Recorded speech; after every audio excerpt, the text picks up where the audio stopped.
Welcome back to Cocina y Soy. This is Carmen Julia, and today we're gonna be making Miso Mackerel. We are gonna be making two mixtures. Mixture A consists of 1 1/4 cups of water, 1/8 of a cup of sake, and 2 tablespoons of sugar. For the mixture B, we're gonna be using half a tablespoon of mirin, 10 grams of red miso, 50 grams of white miso.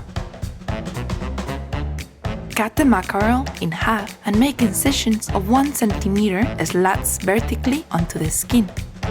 Cut the ginger into thin slices. Boil enough water to just cover the mackerel. Bring it to low heat and dust the fish in hot water for 30 seconds. This helps remove impurities and neutralizes the smell. Soak it in ice water. Pat dry it with paper towel and leave it aside. In a frying pan, pour the mixture A. Bring it to a boil.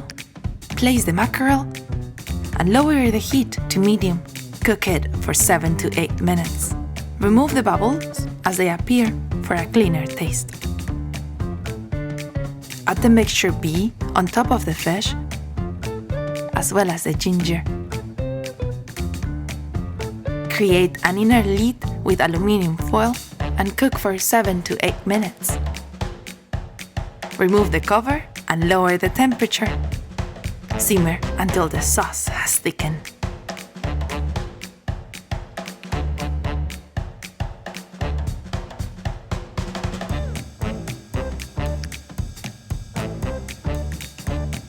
And here it is, our Miso Mackerel.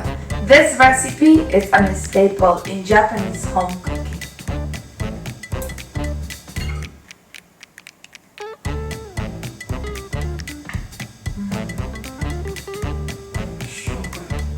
See you next week. Don't forget to subscribe and hit the like.